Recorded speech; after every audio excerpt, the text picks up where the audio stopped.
tenho certeza.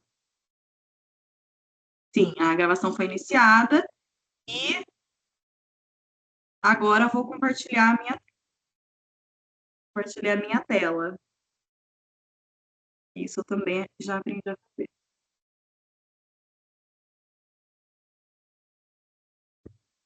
Talvez não tão bem quanto eu achei.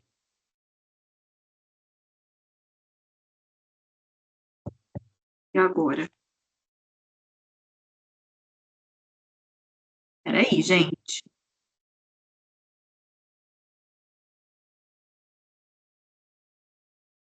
Que desorganização, meu Deus do céu.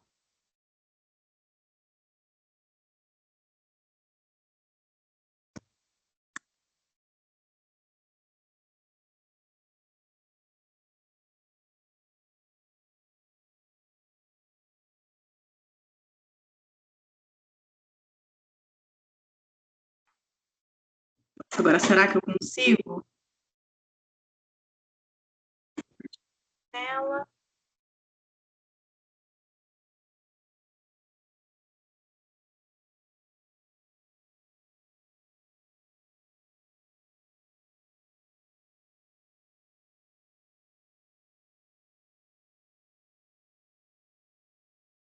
Pronto, gente, agora deu, hein?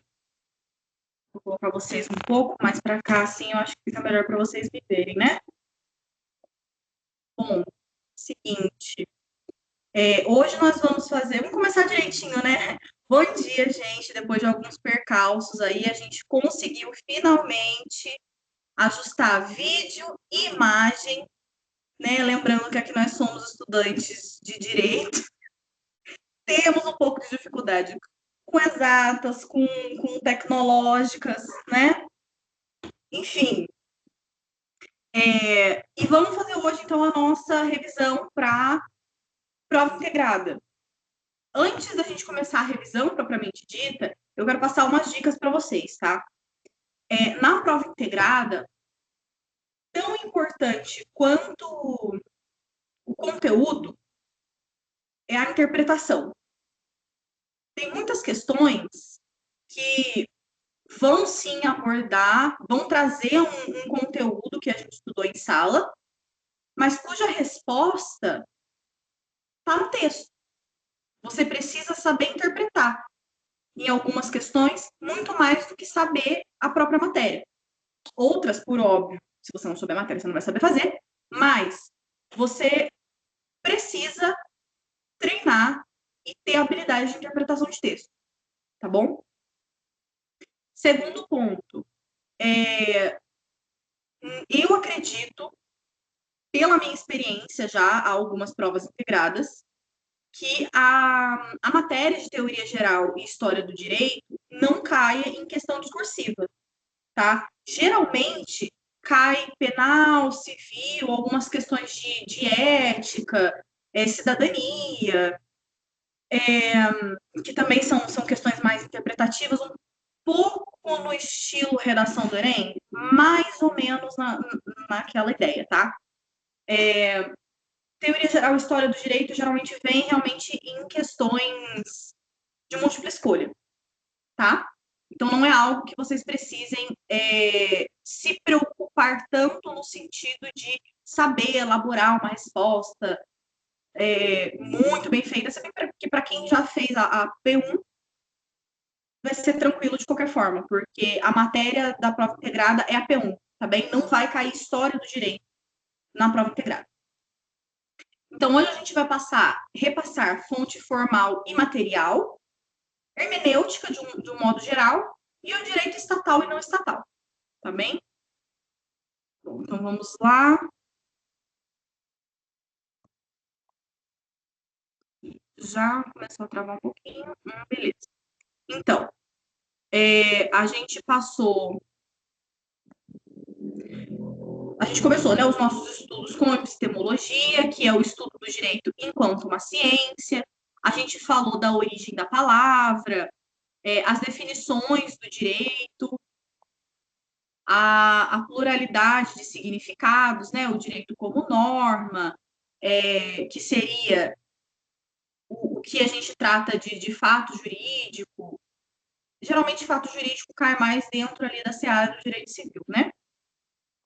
O direito enquanto faculdade, o direito enquanto poder, né? O direito enquanto ciência, o direito enquanto fato social, o direito enquanto justo. Depois a gente foi para o vocábulo de lei, né? A origem que vem do latim, a palavra estando ligada a um conceito de imperatividade do comportamento humano, o sentido latíssimo, lato e estrito da palavra direito, né? O latíssimo, aquele sentido do, do, da lei universal, então a lei da física, a lei da natureza, né? O sentido lato ficou aqui embaixo, né, porque é um pouco maior, que são as leis humanas, éticas, morais, que se aplicam dentro do conceito de liberdade, é aquilo que vai dizer o que pode, o que não pode, justamente por tratar de moral, e no sentido estrito, que seria, né, a lei quando ela vem em forma de uma norma jurídica que impõe uma conduta, e impõe também a forma de você lidar quando você tem o seu direito transgredido. E aí a gente entra aqui na nossa revisão em si, com relação às fontes do direito. O que também não é, né, muito grande. São 2 slides só. E por mais que o foco seja fonte material e fonte formal, eu gostaria de dar um overall para vocês, tá? Para a gente conseguir ter mesmo esse conceito expandido e não decorar muito. Eu acredito que quando a gente entende o conceito, é muito melhor, porque mesmo que você venha a esquecer a palavra técnica no futuro, você vai criar associações que vão te ajudar, inclusive, em outras matérias. Bom, então a fonte do direito é tudo aquilo que influencia a criação do direito, a criação das leis e também a aplicação do direito. Tanto que a gente estudou a jurisprudência como uma fonte do direito, e a jurisprudência, ela não, via de regra, ela não vai influenciar a criação da lei. Via de regra, a jurisprudência, ela vem para complementar uma lei que já existe, no sentido de auxiliar a aplicação do direito. Então, é importante a gente ter em mente que fonte do direito é aquilo que influencia a criação e a aplicação do direito. Com relação às fontes em espécie. As fontes em espécie do direito é aquele tripé que eu comento muito com vocês, lei, doutrina e jurisprudência, mas que a lei, a doutrina e a jurisprudência estão embasadas nos costumes e nos princípios da sociedade, daquela sociedade específica. A gente falou bastante sobre isso, inclusive na última aula, que foi sobre história do direito, a gente também trouxe bastante esse conceito do costume, do princípio, de como os costumes de determinada sociedade influenciavam, né, por óbvio, o direito daquela sociedade. Então, o tripé do direito nos países de direito positivo, de direito romano-germânico, tripé é lei, doutrina e jurisprudência. Porém, o que dá base para esse tripé? Os princípios do costume. Não há que se falar em lei, em doutrina, em jurisprudência, sem falar de costume e princípio. Porque o costume de uma sociedade, os princípios que aquela sociedade preza, o que aquela sociedade entende como certo, o direito como justo, lembra? o vocábulo o direito como justo, como aquilo que a sociedade entende como certo. Isso são os princípios de uma sociedade. O conceito de ético, o conceito de moral de uma sociedade, é isso que vai influenciar os costumes dessa sociedade. Ou vice-versa, são os próprios costumes da sociedade que vão influenciar os princípios. É uma coisa que tá muito interligada, um influencia o outro. Não existe moral e ética e princípios de uma sociedade sem os costumes dessa sociedade. Os costumes estão embasados nos princípios, os princípios estão embasados nos costumes. E isso é a base. É a base para o nosso tripé. Porque se a lei ela tem que refletir os princípios, os costumes, a moral e a ética de uma sociedade, logo, ela se baseia nos princípios e no costume. Se a doutrina ela vem como forma de complementar uma lei, alguma lacuna de uma lei, ou trazer uma interpretação de uma lei, ela vem de quem? De alguém da sociedade. Quem está em determinada sociedade, indiscutivelmente, está embebido nos costumes, nos princípios, no conceito de moral e de ética dessa sociedade.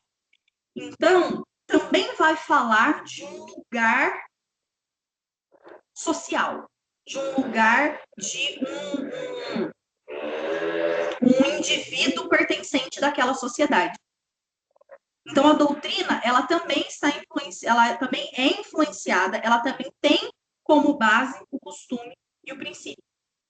E a jurisprudência, veja bem, se a justiça, se o juiz, ele tem a competência de aplicar a lei, o juiz ele não faz a lei da cabeça dele.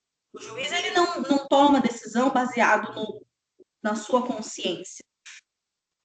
O juiz ele toma a decisão dele muitas vezes a contragosto, mas ele tem que fazer o que está na lei, o que a lei diz para fazer, certo? Então, uma jurisprudência ela nasce de uma interpretação legislativa, de uma interpretação de uma lei. Ela nasce de uma interpretação de uma doutrina com relação a uma lei. Ela nasce da legislação. Então, quando a gente fala em jurisprudência, a gente também fala de uma terceira coluna que está baseada nos costumes e nos princípios de uma sociedade. Então, a fonte a fonte primária do direito de uma sociedade sempre vai ser o costume e o princípio. A gente falou bastante disso com relação aos povos ao direito, com relação ao direito dos povos sem escrita, na última aula. Que a principal fonte era o costume e o princípio. Hoje, por mais que nós, enquanto um país de direito positivado, de direito romano-germânico, por mais que a gente tenha lei, doutrina e jurisprudência, que é o nosso tripé, a gente não pode esquecer da base. A base continua sendo o costume e o princípio, tá bem? Porque a lei, o direito de um país, de um estado, deve refletir o seu povo. E o seu povo é o seu costume, o seu princípio também. Ok? Partindo disso, a gente vai para a fonte material e fonte formal.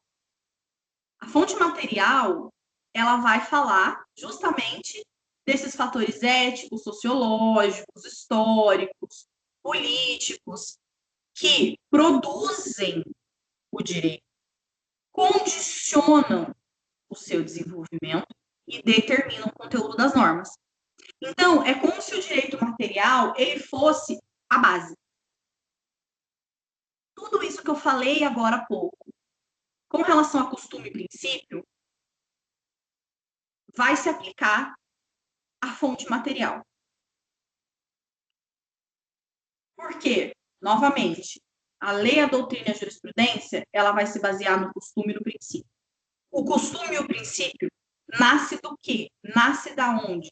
de fatores éticos, de fatores sociológicos, de fatores históricos, porque a sua etnia, a sua nação, o seu povo vai ditar os seus costumes. A história do seu povo vai ditar os seus costumes. Os fatores sociológicos, como as pessoas se relacionam nessa sociedade, vai ditar os seus costumes, vai ditar os seus princípios. Então, a dinâmica de uma sociedade dita os princípios e os costumes dessa sociedade. Logo, os costumes e os princípios que vêm dos fatores éticos, sociológicos, históricos, etc., né, e outros fatores aqui, esses costumes e princípios, eles vão produzir o direito na lei. Os costumes e os princípios, eles produzem o direito. Eles influenciam a produção do direito na forma da lei. O legislador, na lei, ele deve refletir o conceito de direito, o conceito de correto para o seu povo. Porque nós, dentro do sistema democrático, elegemos essa pessoa, nós demos a ela legitimidade para falar por nós. E essa legitimidade vem com essa responsabilidade de refletir nas suas ações, no seu ato de legislar, refletir o seu povo, refletir os costumes, os princípios dessa nação, desse povo. E muda, né, gente? A sociedade muda, os princípios mudam, os costumes mudam. Eu já disse para vocês em algumas aulas também, vou repetir, o direito, ele sempre está um passinho atrás, porque o direito, ele vai tentar acompanhar, mas é burocrático.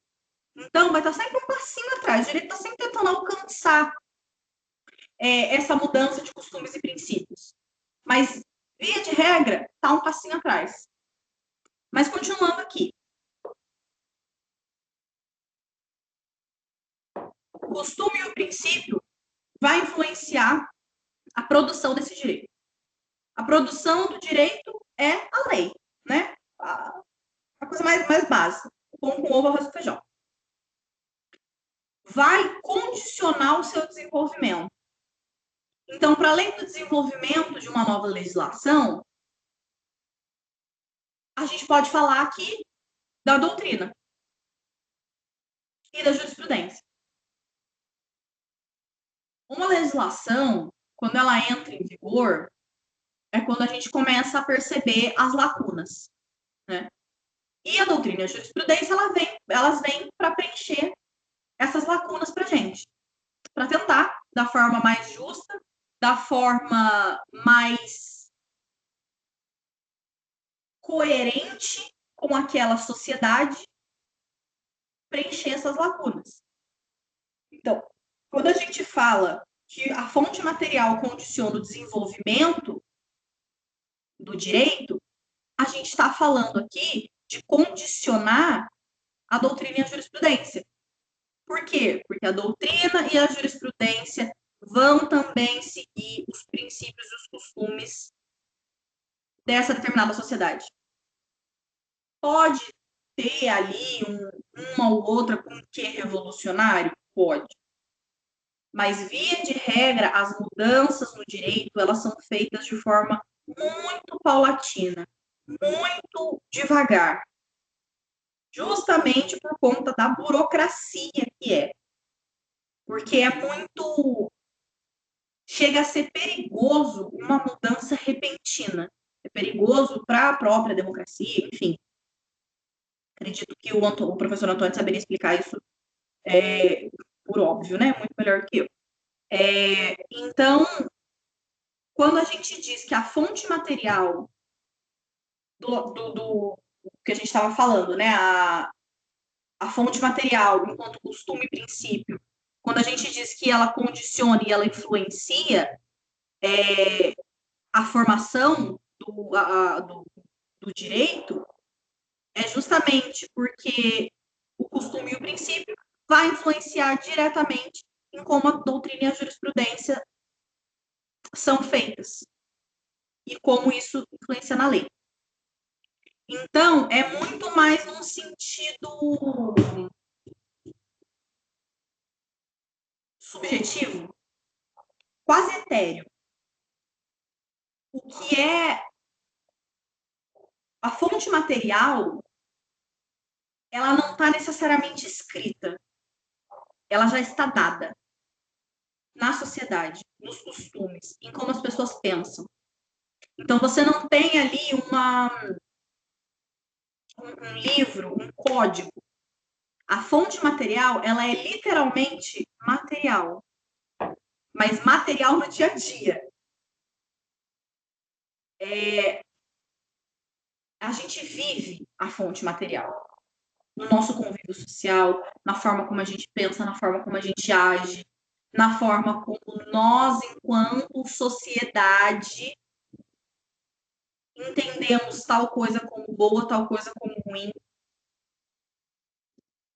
Enquanto que a fonte formal, ela vai se manifestar ali, um código, um livro, um conjunto de regras, preto no branco, letra fria da lei. A fonte formal é o modo em que a norma jurídica ela se manifesta. Na fonte material, a gente vive a fonte material. Ela está dada, ela não está escrita, ela acontece. A fonte formal, ela é formalizada, com parágrafo, com alinhamento, dentro de um código, dentro de um livro. E a fonte material é o modo que vai demonstrar os meios que os juristas usam para conhecer o direito. Dentro da fonte formal, a fonte estatal, lei e jurisprudência. Por quê? Porque doutrina não é lei. Doutrina é fonte do direito, mas não é fonte formal. Tá bem? Porque a lei e a jurisprudência estão ligadas ao Estado. A doutrina não. Qualquer pessoa, obviamente, com o devido conhecimento, com o devido estudo, pode ser um doutrinador. Então, eu e você podemos, no futuro, sermos os próximos Flávio Martins, os próximos Fernando Capês. Quem sabe, né, um dia. Mas nós não necessariamente, ao escrevermos uma doutrina, ao darmos a nossa opinião acerca de determinado tema jurídico, nós não necessariamente estamos ligados ao Estado. Nós não devemos explicações, por assim dizer, ao Estado com relação a essa doutrina. A lei está diretamente ligada ao Estado e a jurisprudência está diretamente ligada ao Estado. A lei está diretamente ligada através do processo legislativo, a jurisprudência está totalmente ligada através dos processos jurídicos. Então, quando a gente fala em fonte estatal, a gente não pode incluir a doutrina, tá bem? E a fonte não estatal entra aqui, costumes e doutrina, né? A gente pode também falar de uma fonte não estatal, um código de conduta de condomínio, por exemplo. Não deixa de ser um conjunto de regras formal, feito ali para um determinado núcleo, que manifesta uma norma jurídica, mas ela não está ligada ao Estado. Tá bem? Então, é bem simples pensar, gente. Está ligado ao Estado é estatal. E nesse sentido, fonte estatal que vai estar ligada ao Estado é só lei de jurisprudência. Em qualquer outro sentido que não estiver formalizado, fonte não estatal.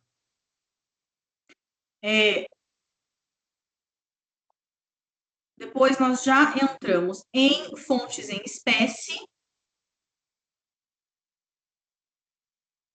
mas eu não acredito que seja necessário eu me discorrer muito sobre isso. Deixa eu ver aqui. Sim, eu acredito que como a gente tem mais meia hora, seja interessante a gente ir para a hermenêutica. tá bem? Claro que, né, conversei um pouco com o professor Antônio, ele me passou algumas coordenadas, e por isso eu estou tentando focar um pouco mais nesses temas com vocês, tá bem? Aqui, interpretação e hermenêutica. Nós temos 2 slides, mas são slides cheios. Eu acredito que dá para a gente fazer nessa meia horinha.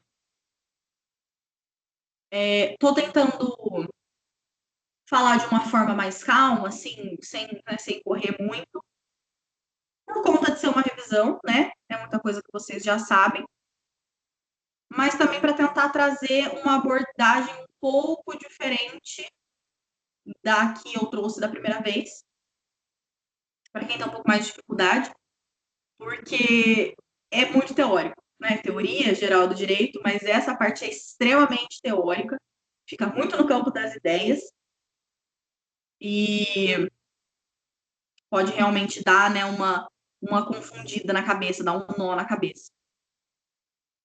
Então, estou tentando fazer com calma aqui para a gente conseguir acompanhar. Algumas pessoas comentaram comigo, me perguntaram se a live seria postada no YouTube antes da prova integrada. Para quem estiver online agora, se tiver alguém que não conseguiu estar online, eu conversei com a responsável pelo grupo da monitoria e ela disse que posta todo domingo de manhã, tá bem? Então, amanhã de manhã no nosso canal do YouTube já estará disponibilizado essa monitoria para quem não conseguiu ver hoje, tá? Então, vocês vão sim conseguir ver todas as monitorias, inclusive antes da prova integrada. Bom, com relação à interpretação e hermenêutica. Interpretar é descobrir o sentido e o alcance de determinada norma. A interpretação, ela está dentro, a hermenêutica está dentro da interpretação. Porque a hermenêutica, ela é uma forma científica de interpretar. Tudo aquilo que é científico, você cria um método baseado numa comprovação, baseado em ciência. Por mais que seja uma ciência humana, né? Mas é uma ciência. Então, quando a gente fala em interpretação no meio jurídico, é muito bom que a gente saiba interpretar de uma forma mais científica. A gente não pode, enquanto jurista, enquanto futuros juristas, sair interpretando as coisas da nossa cabeça. Como eu disse agora há pouco, o nosso plano de fundo aqui, esses cachorros latindo, que delícia.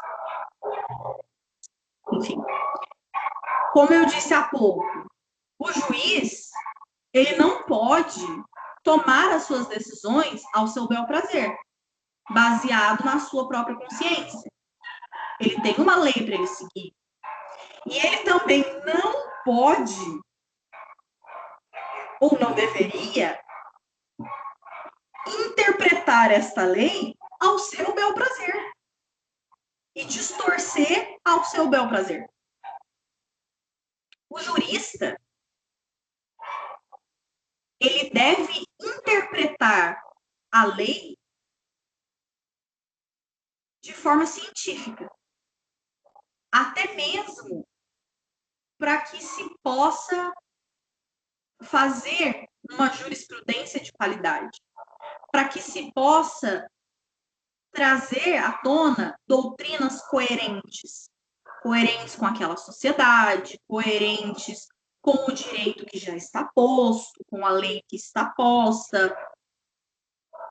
Então, se uma lei foi criada objetivando solucionar um problema X, e você pega a letra fria da lei, a lei crua, e distorce ela, e interpreta ao seu bel prazer, não levando em consideração as motivações por trás dessa lei, por trás da criação dessa lei, você não está interpretando de forma hermenêutica. Você não está interpretando de forma científica. Porque a interpretação científica da lei, do direito, também leva em consideração as motivações por trás de uma lei. É por isso que é importante nós, enquanto futuros juristas, sabermos interpretar o direito de forma científica. Interpretar é descobrir o sentido e o alcance da norma. Procurar o seu significado dentro dos conceitos jurídicos.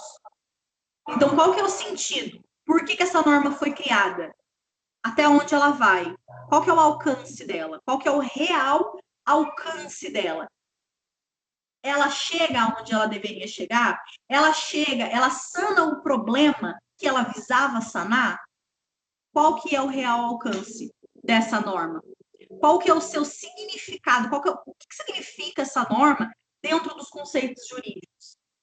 Então, interpretar é você explicar a norma de forma coerente, é você esclarecer essa norma através de uma doutrina, de uma jurisprudência e extrair dessa norma tudo que há nela, tudo que ela quis dizer. Porque, às vezes, a letra fria da lei, sem o seu histórico, sem as suas motivações, sem as suas interpretações científicas, às vezes ela não vai dizer muita coisa. Existem leis que são muito vagas, e às vezes até de forma proposital. Às vezes, para que se cumpra todos os seus requisitos, para que se tenha todo o alcance necessário, ela vai ser um pouco mais sucinta, ou um pouco mais abrangente, um pouco mais aberta. Então, extrair da norma tudo que há nela, de modo a obter o sentido apropriado daquela determinada norma para a vida real.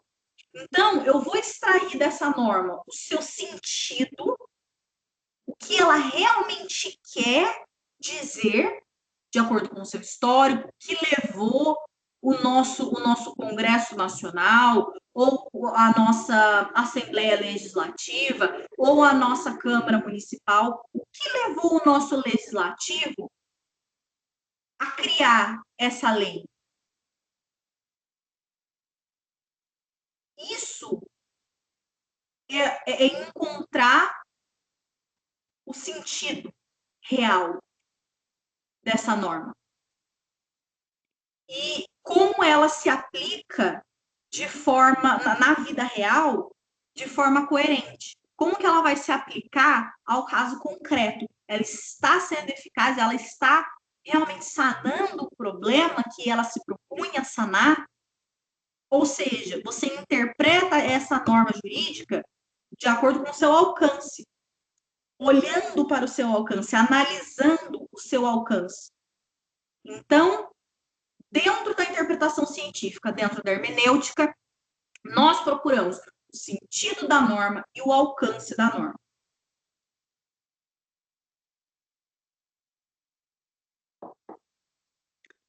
A norma jurídica, ela tem o seu conteúdo abstrato para permitir uma aplicação justa a todos.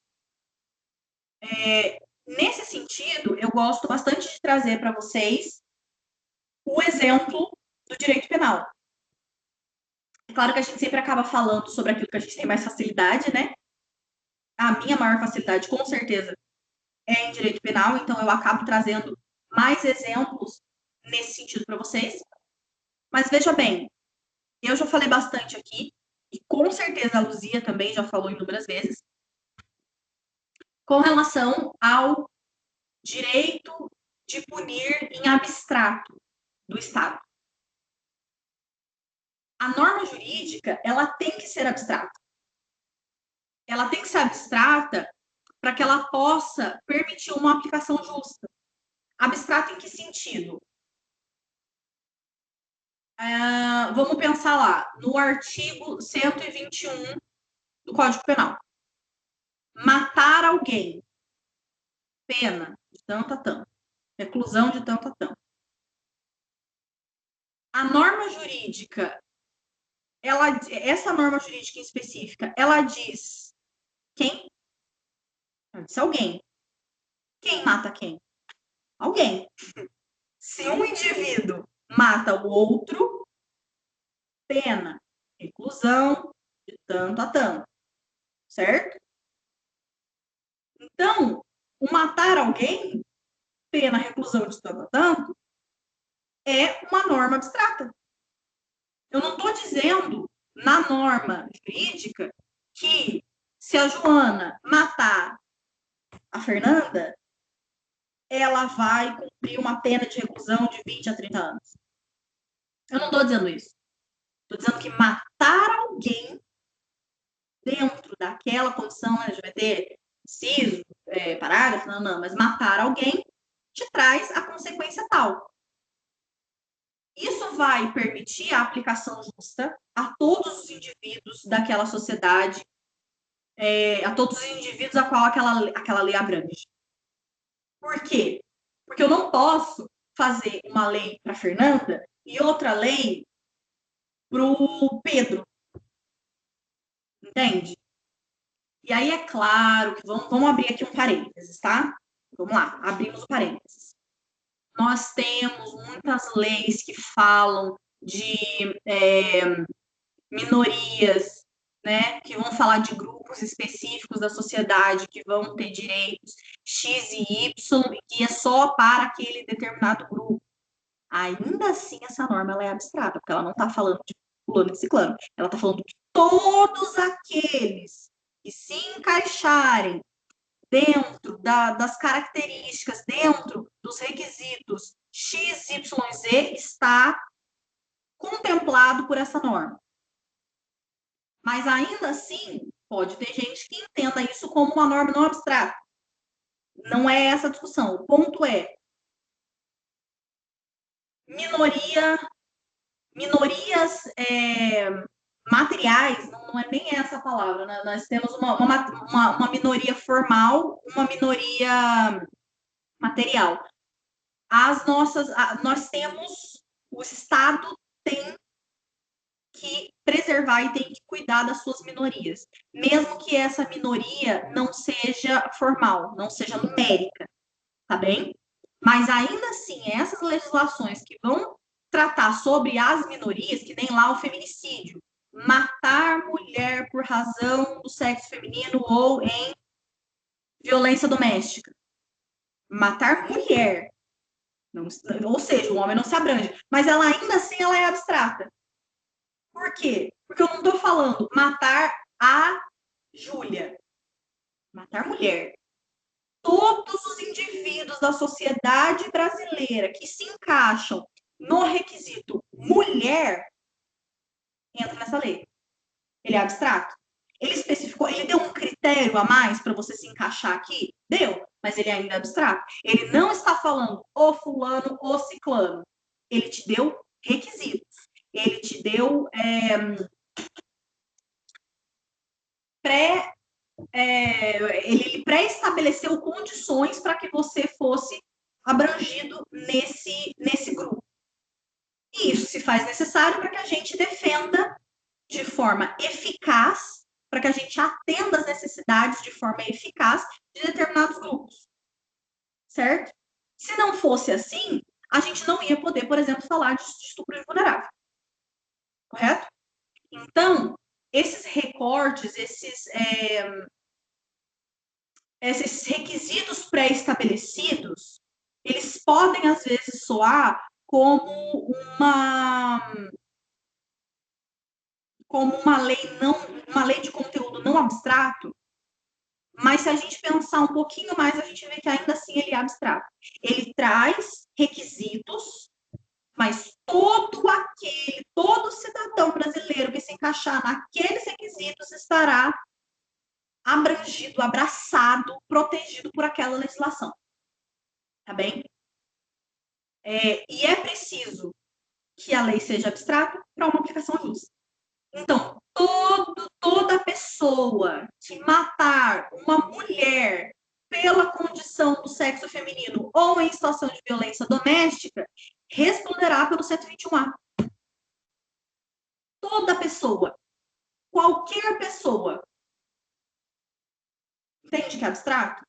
Qualquer pessoa que matar uma mulher dentro das condições por razão do sexo feminino ou de violência doméstica, qualquer mulher, qualquer pessoa que matar uma mulher nesses pré-requisitos responde por feminicídio. É abstrato, não é o Pedro, se o Pedro matar a Fernanda dentro das condições, não. Se o Lula fizer isso, se o Bolsonaro fizer isso, dá no mesmo, eles vão pagar do mesmo jeito. Dentro da teoria da nossa norma. Se o meu irmão fizer isso, ou se o meu vizinho fizer isso, dentro do conceito da nossa norma, vai ser assim. Eles vão pagar da mesma forma. Por quê? Porque matou. Matar pessoa, matou. Então você vai responder por isso. Ok? Então é abstrato para que todos respondam de forma igual. E isso também, né, por óbvio, faz parte da nossa hermenêutica, a nossa interpretação científica. E é justamente o devido processo legal que vai fazer a aplicação do abstrato, vai trazer a aplicação do abstrato para o caso concreto. Né? Então, o que o devido processo legal faz? Ele pega lá a legislação abstrata, matar alguém. Tá? Matar alguém. Aí eu vou aplicar no caso concreto. Qual que é o caso concreto? A Ana matou a Luzia. Então vamos aplicar aqui. Matar alguém. Quem matou? A Ana. Alguém. Quem é esse alguém? A Luzia. Beleza. Agora vamos olhar aqui nas nossas outras leis abstratas como que a gente tem que seguir. Como que a gente faz a aplicação do critério de fase? Como que a gente dá andamento nesse processo? Então, o devido processo legal, ele pega o abstrato e aplica no caso concreto. Só que muitas vezes, por conta justamente dessa lei, ela ser tão abstrata, ela vai ter lacunas e o caso concreto vai precisar recorrer à doutrina e à jurisprudência para poder preencher essas lacunas.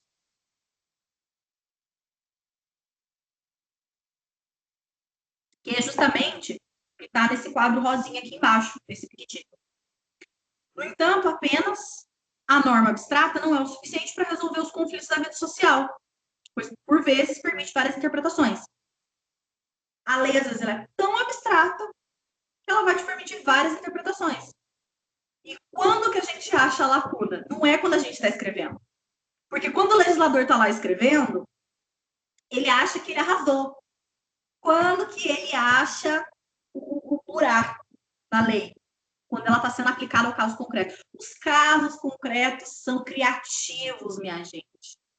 Quem ainda não faz estágio, assim que começar a fazer, vai saber, vai ver na prática. Os casos concretos são muito criativos.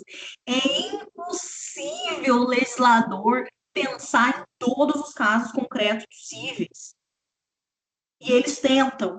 A lei tenta, mas não dá. O caso concreto é sempre assim, de tirar o fôlego. Os casos concretos são realmente muito criativos. Então, às vezes, de tão criativo que o caso concreto fica, vai faltar elemento da lei que abranja tamanha criatividade. Aí, como que a gente faz com as lacunas? A gente dá o remendo com a doutrina e a jurisprudência. Ainda falando aqui um pouco de sentido e alcance. O sentido, só para a gente arrematar, é procurar o sentido, é procurar o sentido apropriado para que se possa conduzir uma aplicação justa da lei na vida real.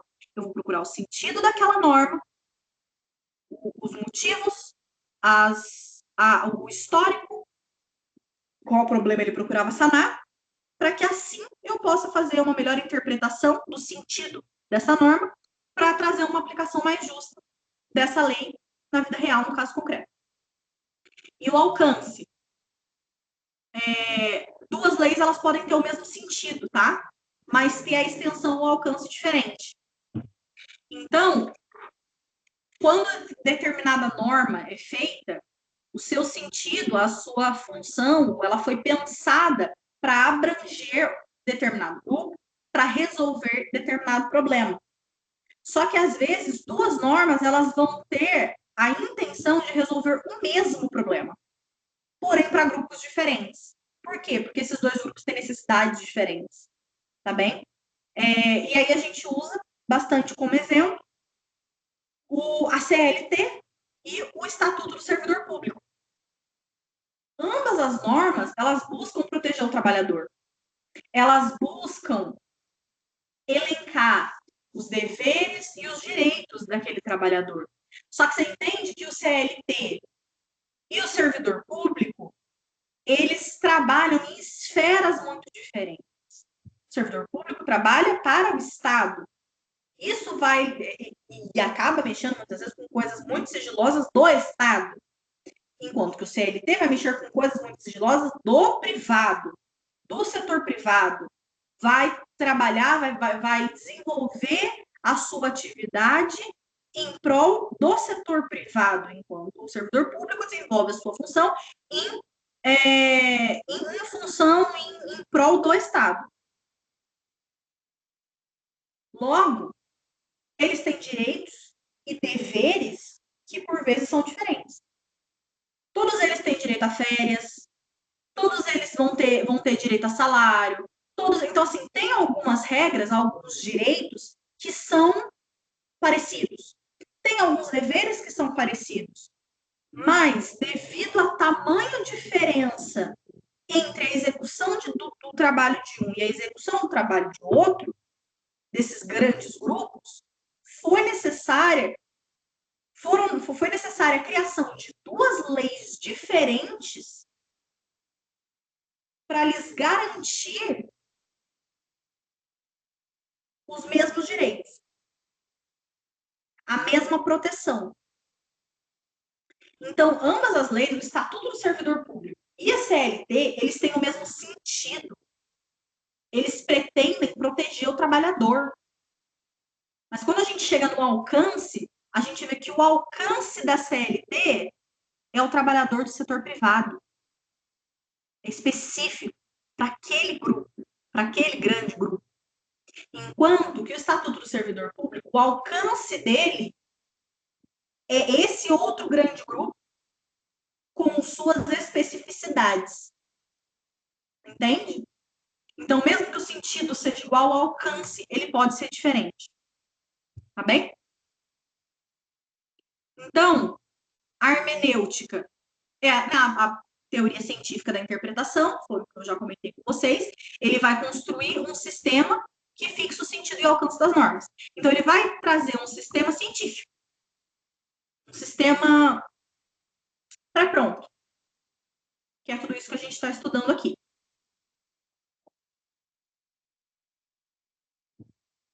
A hermenêutica jurídica é a ciência que fornece os instrumentos para a interpretação da norma jurídica.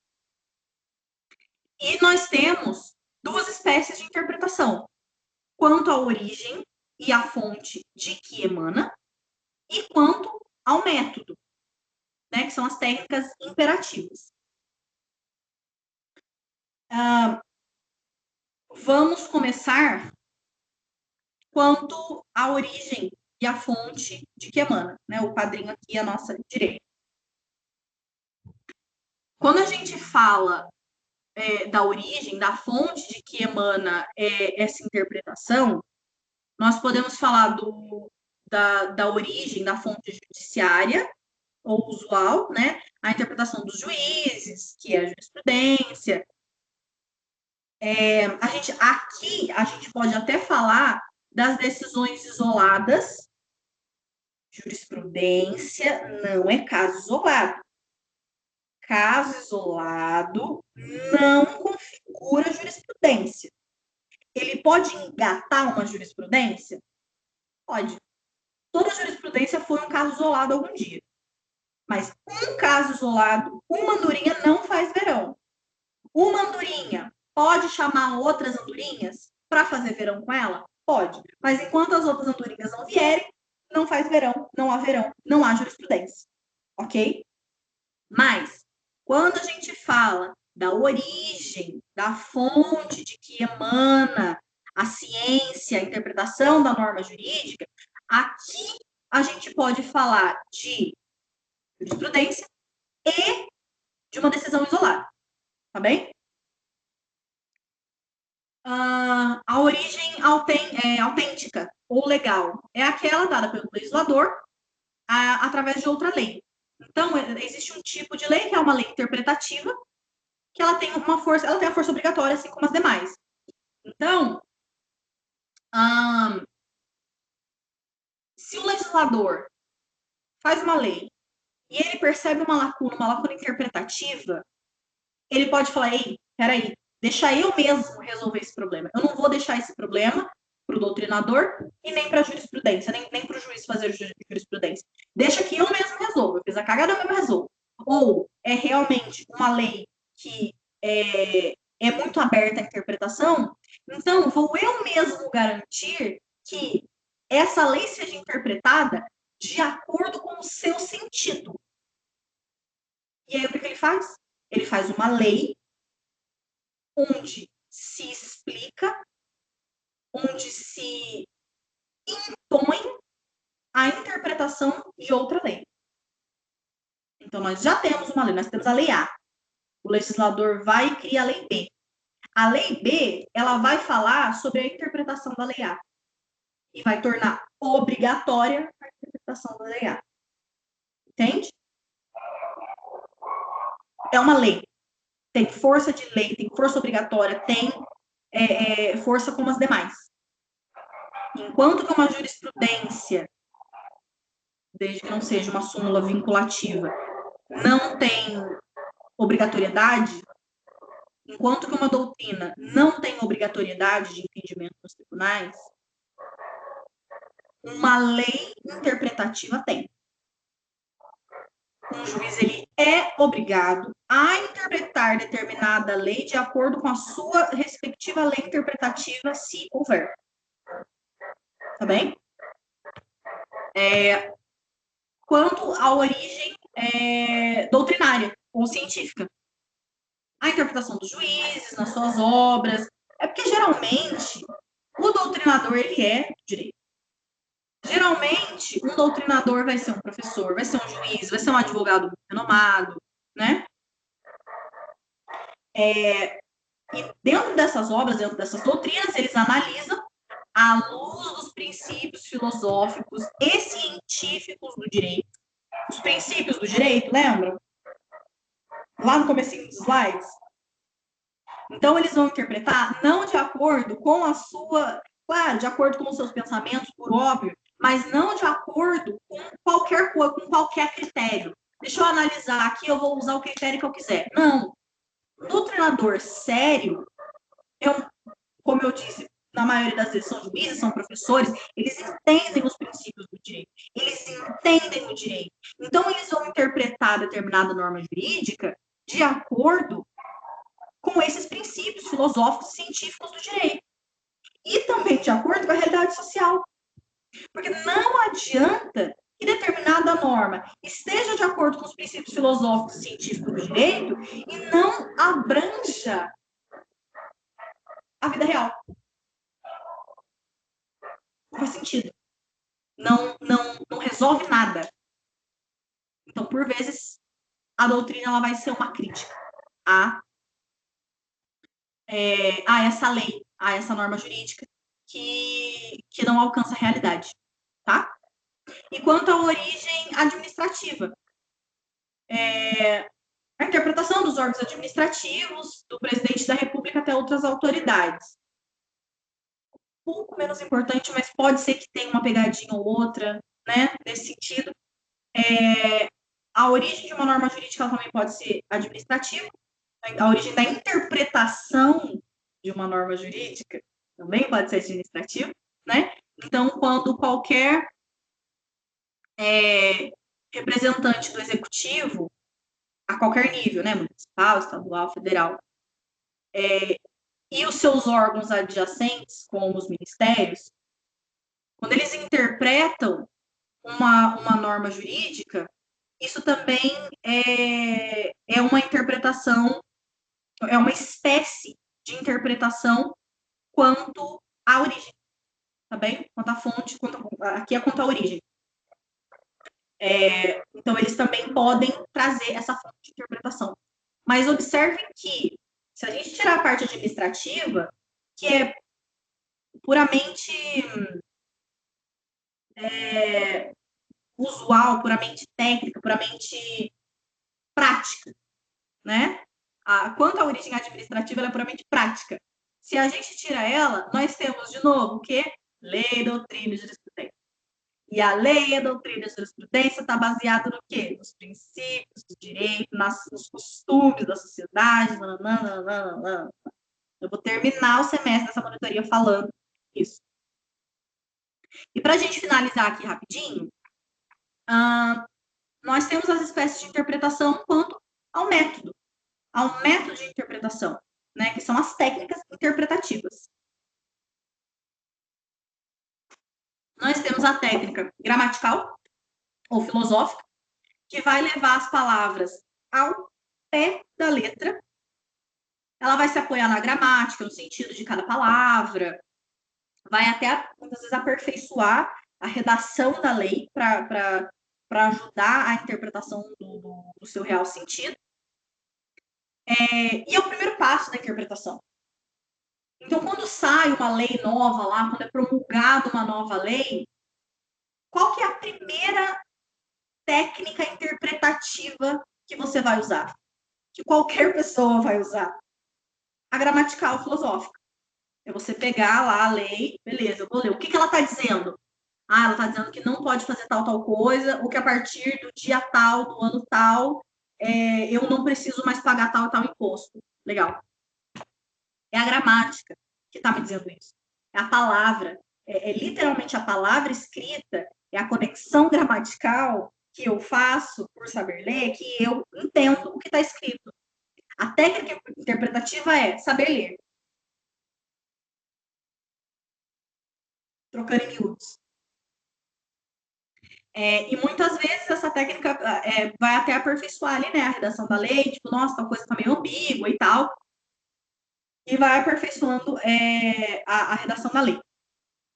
Nós temos a técnica interpretativa lógico-sistemática, que vai levar em conta o contexto em que aquela norma se insere, estabelecendo a ligação entre a norma e os outros elementos da lei.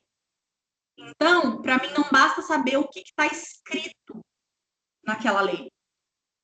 Eu preciso, para interpretar bem essa lei, eu preciso usar a técnica lógica, sistemática.